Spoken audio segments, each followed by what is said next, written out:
And now, an American children's story from VOA Learning English. Today's story probably had its start long before it was published in Europe long ago.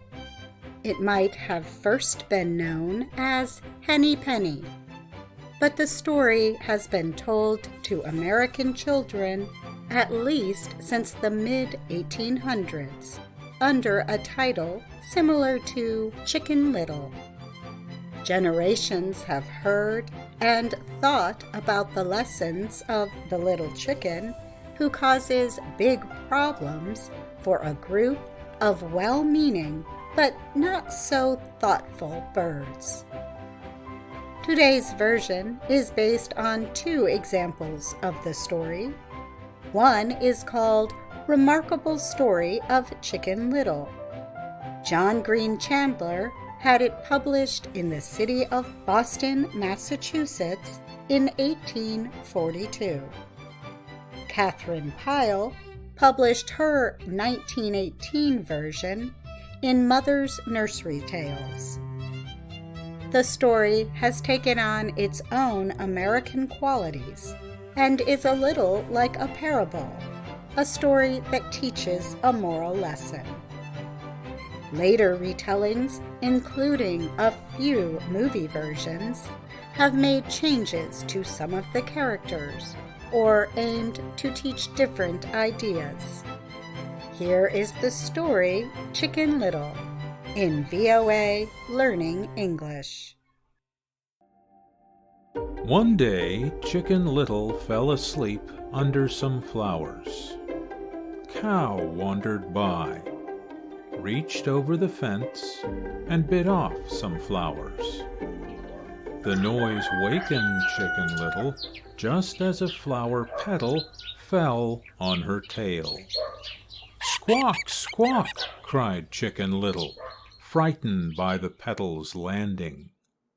"The sky is falling," she continued, her call rising louder with her terror. "Squawk, squawk!" And she jumped up and began to run, moving as fast as her two legs could carry her. She did not stop running until she came to the barnyard. There she found Henny Penny, scratching in the dirt of the barnyard. "Oh, Henny Penny, do not scratch, run!" cried Chicken Little. "The sky is falling." The scratching stopped. Then Hen called out, "How do you know that, Chicken Little?" "I saw it with my eyes, I heard it with my ears, and part of it fell on my tail. Let us run until we get some place." "Squawk, squawk!" cried Hen in return, a look of shock on her face. Then run she did, speeding away from the barnyard.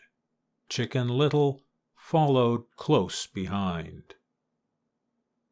They almost ran right past the little lake just as Ducky Lucky was going in for a swim.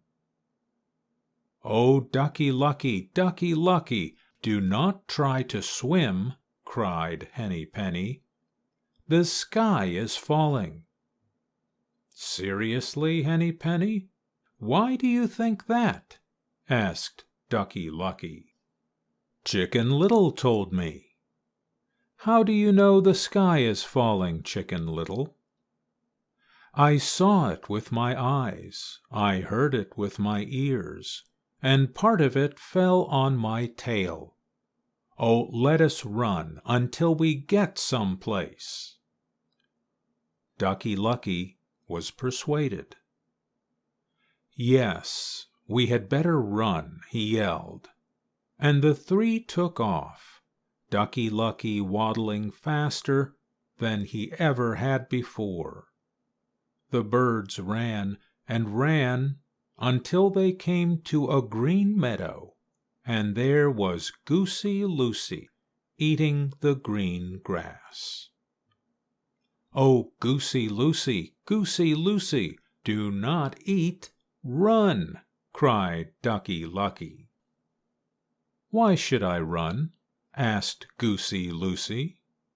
"Because the sky is falling."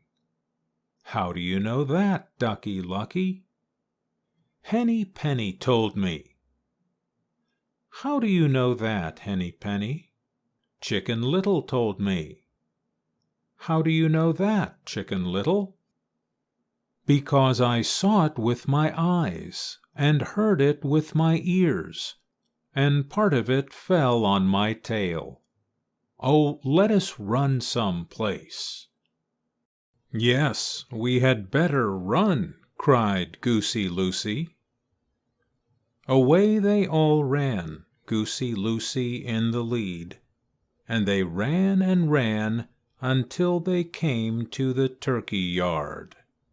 And there was Turkey Lurkey strutting and gobbling. "Oh, Turkey Lurkey, do not strut," cried Goosey Lucy. "Why should I not strut?" asked Turkey Lurkey. "Because the sky is falling." "How do you know it is?" "Ducky Lucky told me." "How do you know, Ducky Lucky?" "Henny Penny told me." "How do you know, Henny Penny?" "Chicken Little told me." "Chicken Little, how do you know this for a fact?" "I could not help knowing. I saw it with my eyes, I heard it with my ears, and a part of it fell on my tail. Oh, let us run until we get some place." "Yes, it would be best to run," said Turkey Lurkey. So away they all ran, first Turkey Lurkey, and then Goosey Lucy, and then Ducky Lucky, and then Henny Penny, and then Chicken Little. They ran and ran until they came to Foxy Loxy's house.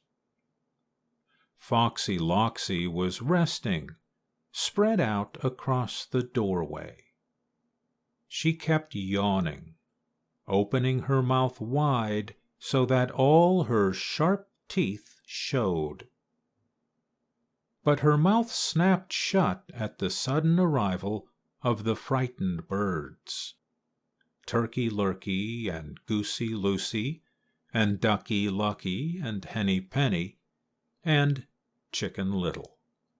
Her eyes softened and her ears stood up.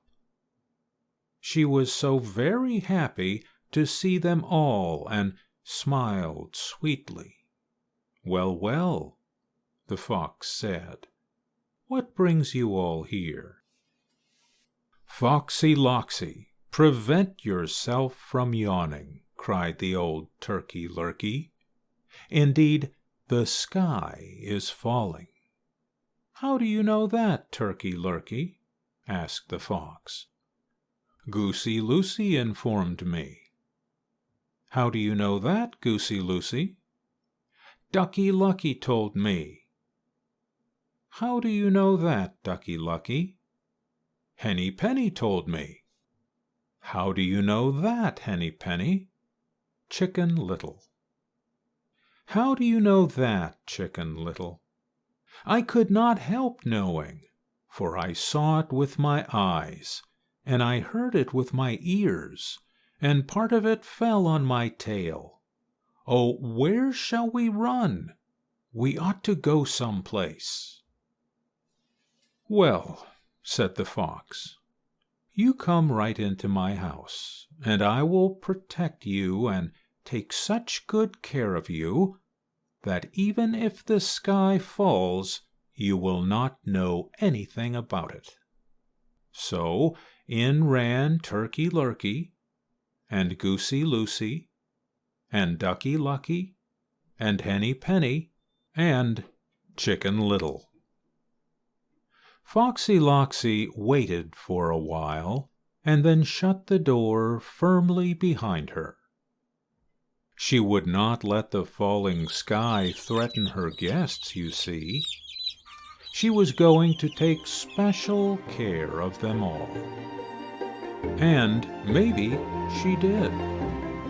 But no one ever saw Chicken Little or her friends again.